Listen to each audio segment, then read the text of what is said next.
November 1942, Brisbane, Australia. American military police tried to force an entire country to treat black soldiers like second-class citizens, banning them from restaurants, dance halls, and pubs, just like back home in the segregated South. But when everyday Australians saw US MPs humiliating Black GIs on their streets, they did something that would shake the American military to its core and give thousands of African American servicemen their first taste of true equality. What happened when an entire society simply refused to enforce racism? The tropical heat pressed down on the crowded city streets of Brisbane, Queensland, as another troop ship pulled into the harbour. Young men in American uniforms poured down the gangways, their boots hitting Australian soil for the first time. Among them were thousands of African American soldiers sent halfway around the world to help defend Australia from Japanese invasion. They had travelled over 3,000 miles across the Pacific Ocean. They carried the same rifles as white soldiers. They wore the same uniforms. They saluted the same flag. But within hours of arriving, they would discover that the United States Army had shipped something else to Australia, along with the guns and tanks and supplies. The military had brought Jim Crow segregation with it. By November 1942, Australia was packed with American troops. More than 600,000 US servicemen would eventually be stationed across the country. The math was simple and shocking. Between 15 and 20% of those soldiers were black. That meant roughly 90,000 to 120,000 African American men would pass through Australia during the war years. Brisbane, a city of about 300,000 people, suddenly had tens of thousands of American soldiers walking its streets, eating in its restaurants, and drinking in its pubs. The Australians had never seen anything like it. The crisis began almost immediately. US military police, the MPs who enforced discipline among American troops, started visiting Brisbane businesses with a simple message. Do not serve black soldiers. Keep them out of your establishments. If you see a Black GI trying to enter your restaurant or pub or dance hall, turn him away. The MPs spoke with complete confidence. In America, this was how things worked everywhere. This was how things worked. In the American South, black people could not eat at the same lunch counters as white people. They could not drink from the same water fountains. They could not sit in the same sections of buses or trains. The military assumed Australia would simply go along with these rules. The conventional wisdom among US military commanders was clear and unquestioned. Segregation was necessary. They believed it kept order. They believed it prevented conflict. They believed mixing black and white soldiers would destroy military discipline and unit morale. General Douglas MacArthur himself, the Supreme Commander of Allied forces in the Southwest Pacific, had approved these policies. The entire weight of the American military establishment stood behind one simple idea: keep black soldiers separate. But the conventional wisdom was about to fail in the most dramatic way possible. The US military had made a critical miscalculation. They had assumed Australians thought about race the same way white Americans did. They were wrong. When the first US military policemen walked into Brisbane pubs and demanded that owners refuse service to black soldiers, they encountered something unexpected: confusion. Australian pub owners had no idea what the Americans were talking about. A colour bar? Separate facilities? Why would anyone care what colour a soldier's skin was?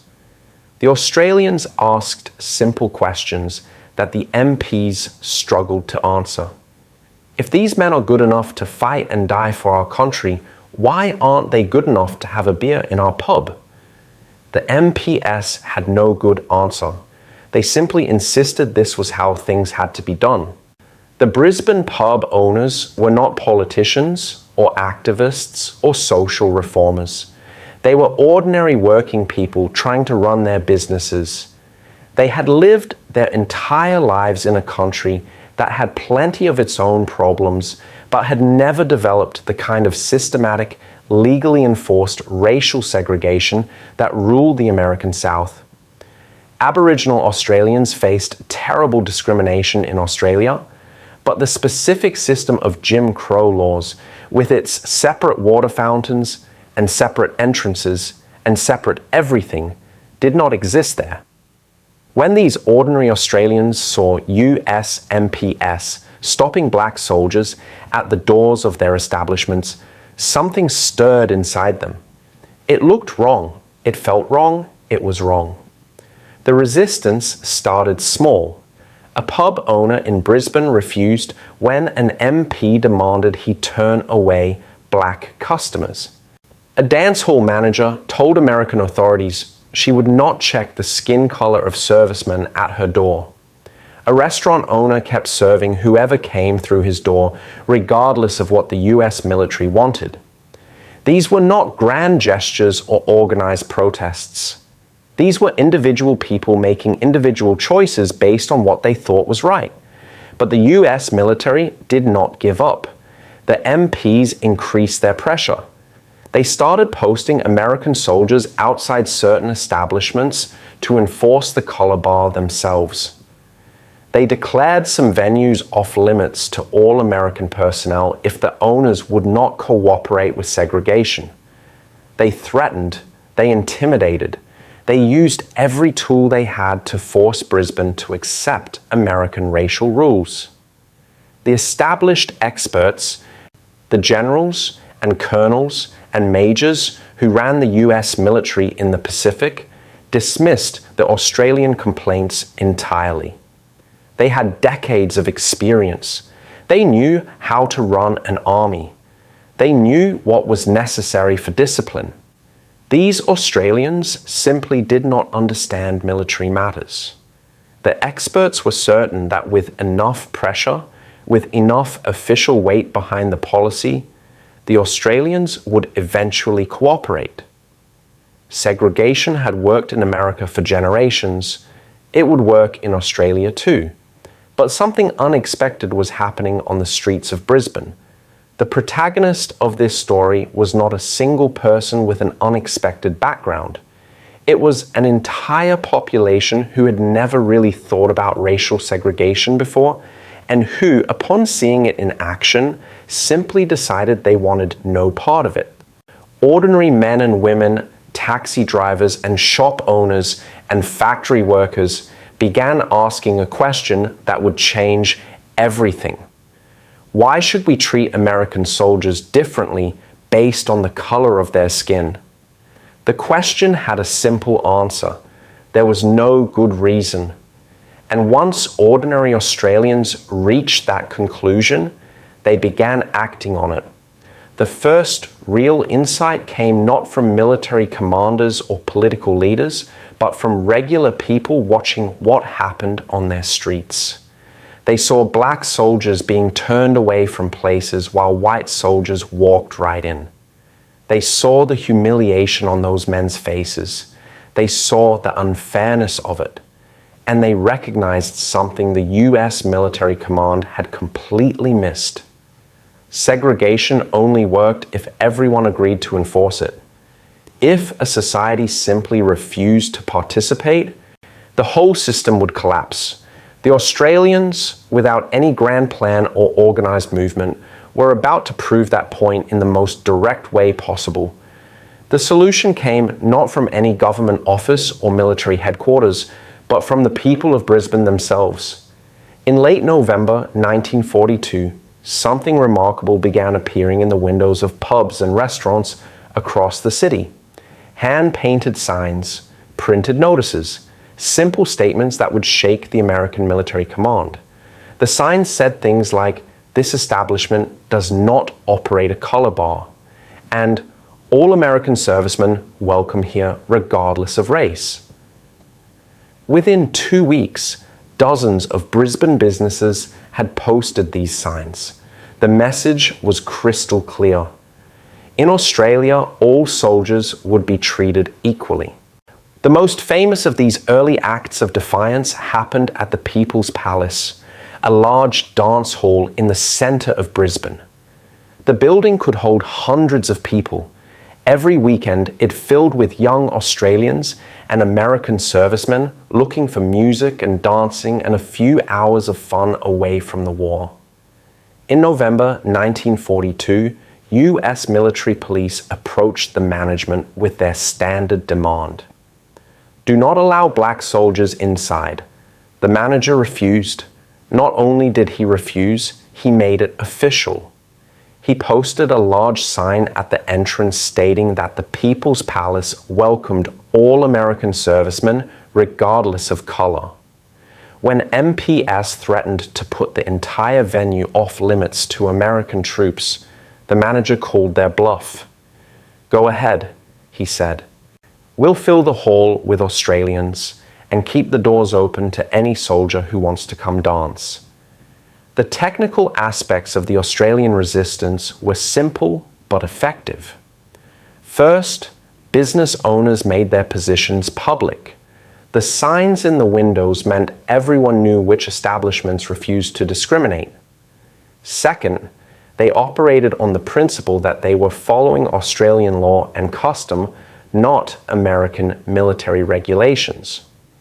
US MPs had no actual legal authority over Australian civilians or Australian businesses. Third, they supported each other.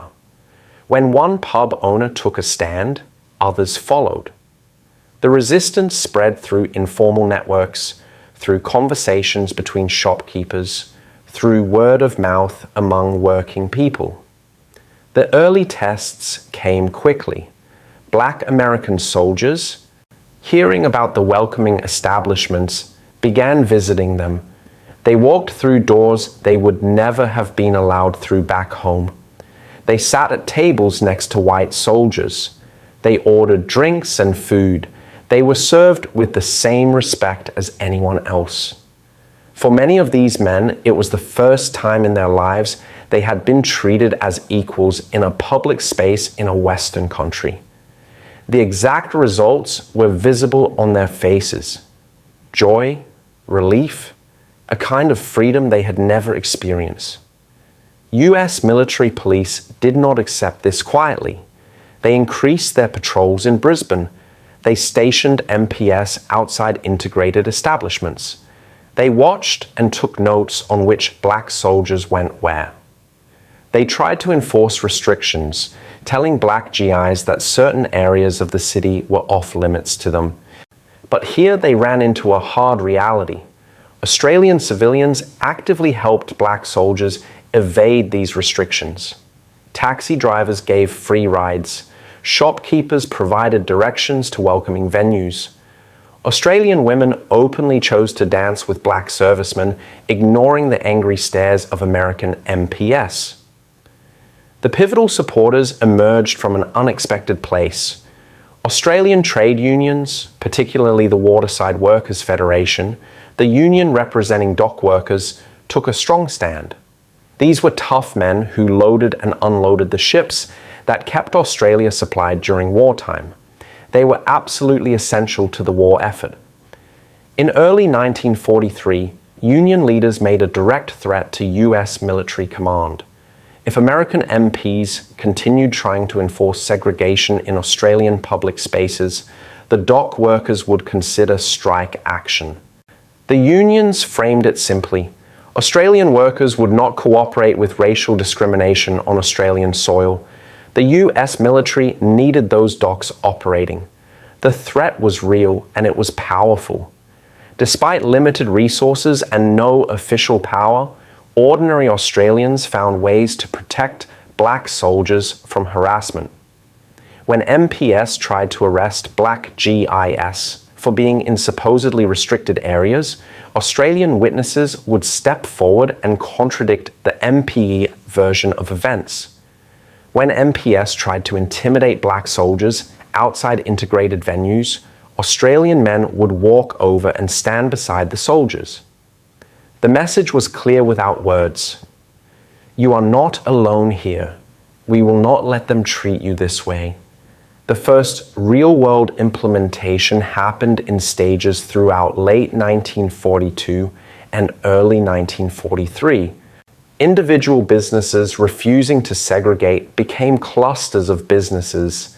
Clusters became whole neighborhoods. Brisbane's downtown area, where most of the entertainment venues were located, became increasingly integrated despite American military opposition. The exact results could be measured in simple observations. Any given night, you could walk into Brisbane pubs and see black and white American soldiers drinking side by side. You could go to dance halls and see integrated crowds. You could ride city buses and see mixed groups of servicemen heading out together. The implementation worked despite limited resources because it required no resources at all beyond human decency and courage. Australian business owners were not rich, they were not powerful, but they controlled their own establishments. They decided who could come through their doors. When they made the collective decision to ignore American segregation policies, there was very little the US military could actually do about it without creating a massive diplomatic incident with their most important Pacific ally. The resistance spread beyond Brisbane. In Sydney, in Melbourne, in smaller towns across Australia, the same pattern repeated. American MPs demanded segregation. Australian civilians refused. Signs went up in windows. Dance halls stayed integrated. Restaurants served whoever walked in. The scale grew larger week by week. By mid-1943, the US military had essentially given up trying to enforce Jim Crow segregation in most Australian civilian spaces. They still maintained segregation on their own bases and in their own facilities. But in the wider Australian society, their system had collapsed. One particular incident showed how deeply the Australian resistance had taken root. An American MP tried to physically remove a black soldier from a Brisbane pub in February 1943. Several Australian men, civilians with no military training and no weapons, stood up and blocked the MP's path. The Australian pub owner told the MP to leave his establishment. The MP, facing a room full of angry Australians, backed down and left. The black soldier stayed and finished his drink. Word of the incident spread quickly through both the American and Australian communities. It became a story people told each other. It became evidence that the Australian position was not just words, but action. The statistics told a stark story. On US military bases, where American command had complete control, racial incidents between black and white soldiers happened regularly. Fights broke out. Tensions ran high. The segregation system created constant friction. But in Australian-controlled public spaces, in the integrated pubs and dance halls and restaurants, racial violence was remarkably rare. When black and white soldiers were simply allowed to be people together, when they were not forced into a system that labeled one group superior and another inferior, they mostly got along fine. The before and after comparison was dramatic and undeniable. By early 1943, large-scale adoption of the Australian approach was clear. Hundreds of establishments across multiple Australian cities had publicly rejected American segregation policies. The numbers were impressive. In Brisbane alone, more than 60 pubs and restaurants had posted welcoming signs. The city's 3 largest dance halls all operated without colour bars. Similar patterns appeared in Sydney and Melbourne. Thousands of African American servicemen were experiencing something unprecedented. They could walk into a pub without checking if black people were allowed. They could ask an Australian woman to dance without fear of violence. They could ride public transportation without thinking about which seat they were permitted to use. The US military opposition continued but shifted tactics. Since they could not force Australian civilians to enforce segregation, they tried to restrict where black soldiers could go. They issued orders declaring certain city neighborhoods off-limits to black troops. They established curfews that applied only to African American servicemen. They assigned black soldiers to work details on remote bases away from major cities. But every restriction ran into the same problem. Australians kept undermining them. Australian taxi drivers ignored the geographic restrictions. Australian civilians invited black soldiers to their homes for dinner. Australian women kept showing up at dances and choosing black partners. One attempted countermeasure backfired spectacularly. US Command tried to establish segregated recreation facilities specifically for black troops in isolated areas. The idea was to keep black soldiers away from integrated Australian venues. They built separate clubs with separate equipment and separate entertainment, but the facilities were almost always inferior to what was available in the cities. Black soldiers simply refused to use them. So they went to Brisbane instead, where they were welcome. The segregated clubs sat mostly empty, while integrated Australian dance halls stayed packed. Alternative solutions proved far less effective than the Australian approach. Some US commanders tried the opposite extreme, attempting to ban all American soldiers, both black and white, from certain Australian venues to avoid integration. This created massive resentment among white soldiers who lost access to the best entertainment options in town. It also failed because Australian businesses simply ignored the off-limits orders and kept serving American servicemen. Other commanders tried educating troops about why segregation was necessary. They gave speeches about tradition and military discipline. The speeches changed nothing. The fundamental problem remained. Segregation only worked if everyone agreed to enforce it, and Australians refused. Direct quotes from the time captured the clash of cultures.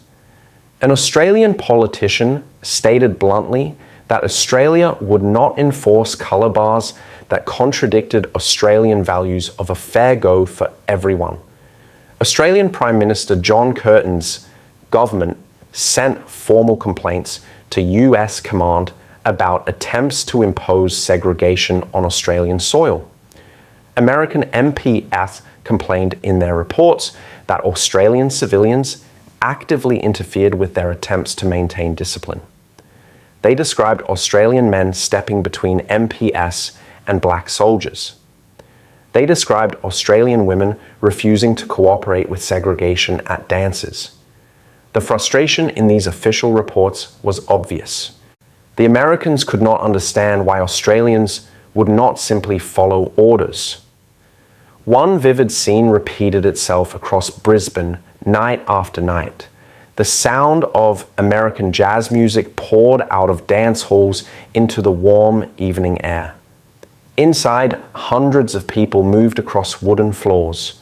The lights were low because of wartime blackout requirements, but you could still see everything clearly enough.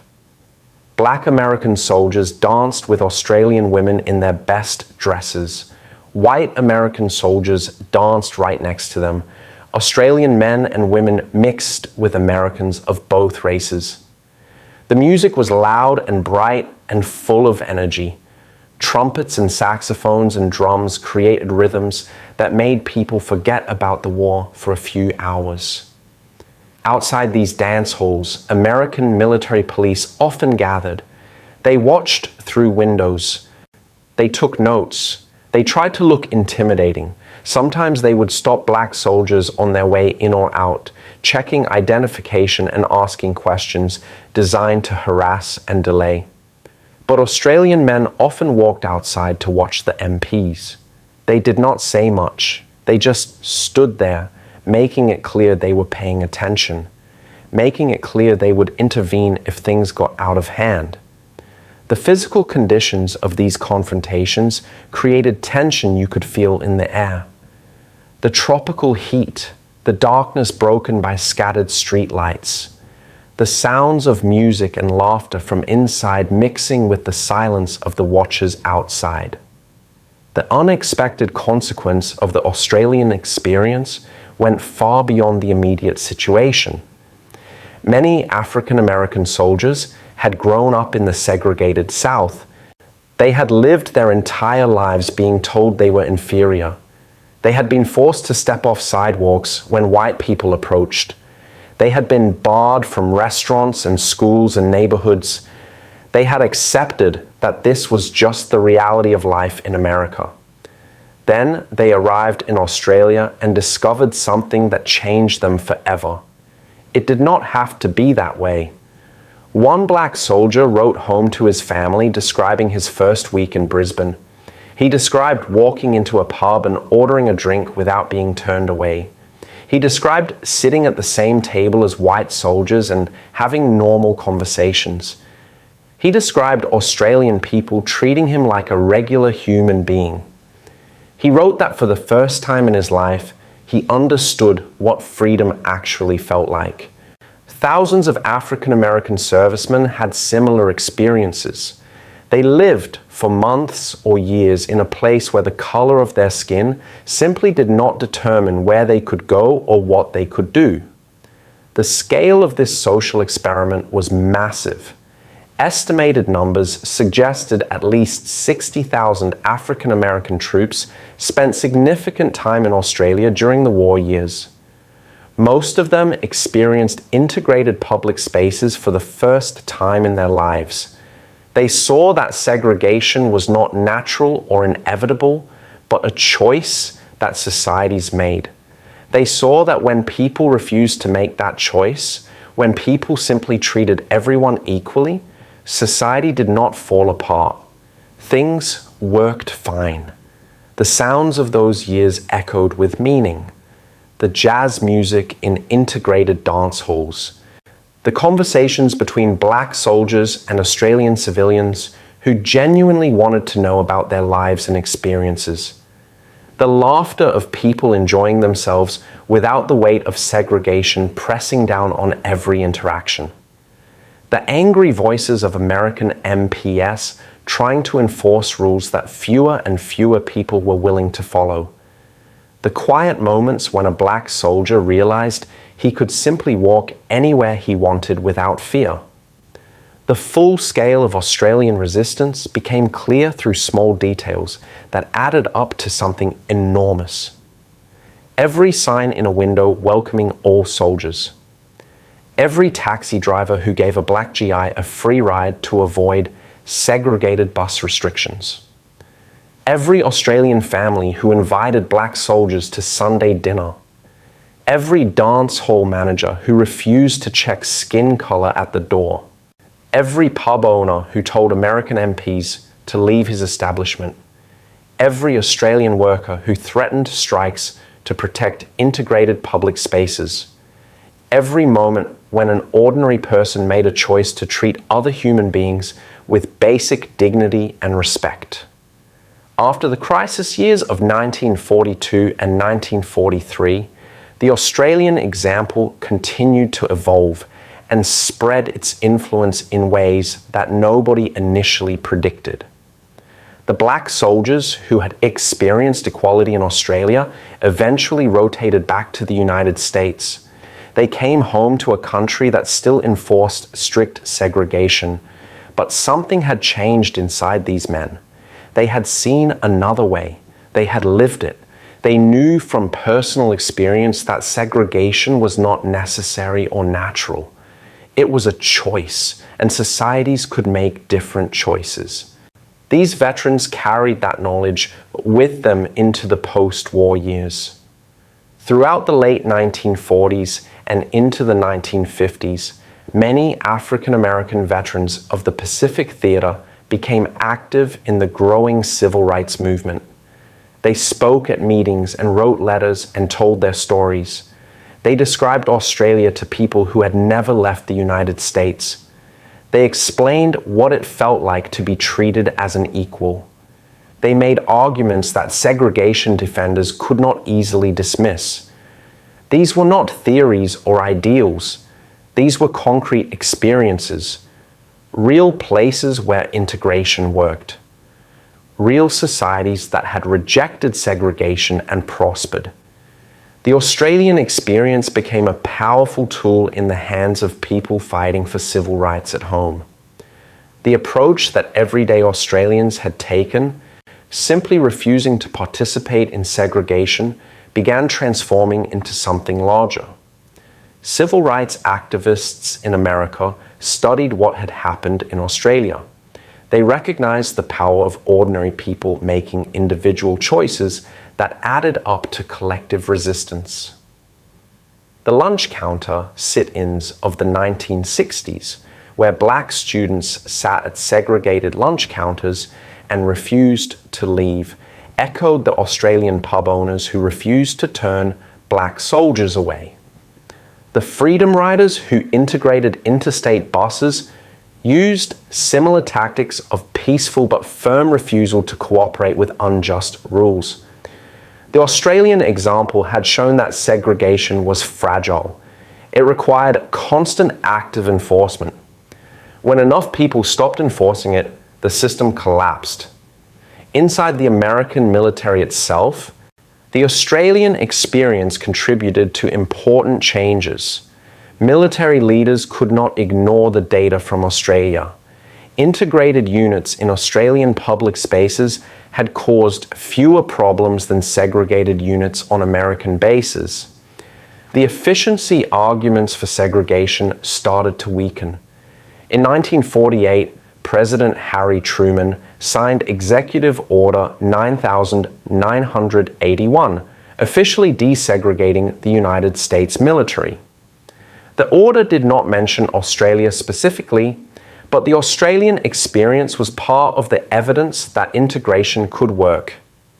Military officials who had served in the Pacific and witnessed the Australian situation knew that black and white soldiers could work together successfully. That knowledge influenced their recommendations. The protagonist of this story, the ordinary Australian civilians who had stood up against segregation, rarely received individual recognition for what they had done. There were no medals or awards for the pub owners who posted welcoming signs. The dance hall managers who refused to discriminate did not become famous. The taxi drivers who gave free rides to black soldiers were not celebrated in history books, but their collective action became part of Australia's national identity. Australians began telling themselves a story about who they were. They were people who believed in a fair go for everyone. They were people who had stood up to American segregation and refused to let it take root in their country. This narrative was complicated and sometimes contradictory. Australia had its own terrible history of discrimination against Aboriginal people. The same country that had welcomed black American soldiers had policies that separated Aboriginal children from their families and restricted where Aboriginal people could live and work. But the stand against American segregation became a touchstone moment in how white Australians understood themselves. It represented values they wanted to believe they held, even when they did not always live up to those values in other contexts. The broader conclusions from this story reached far beyond the specific events in Brisbane during World War II.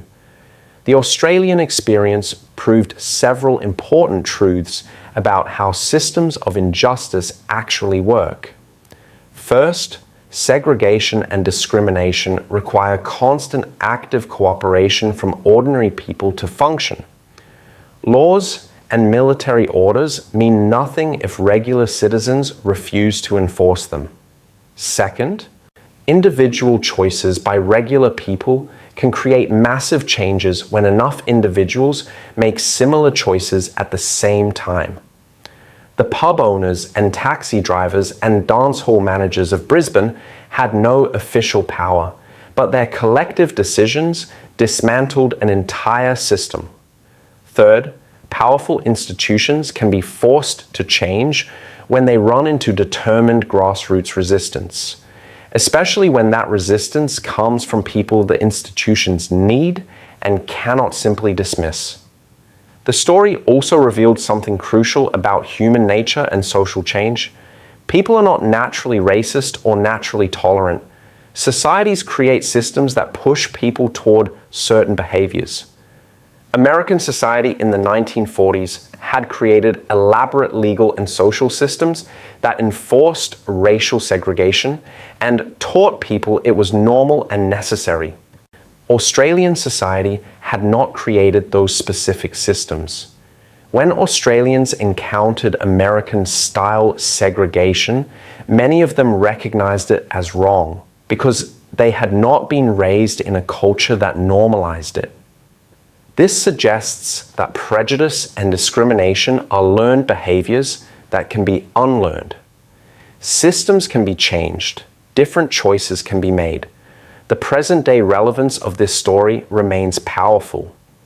In modern debates about discrimination and equality, the Australian example offers important lessons. It shows that allyship, the act of people from majority groups standing up for people from marginalized groups, can make real differences.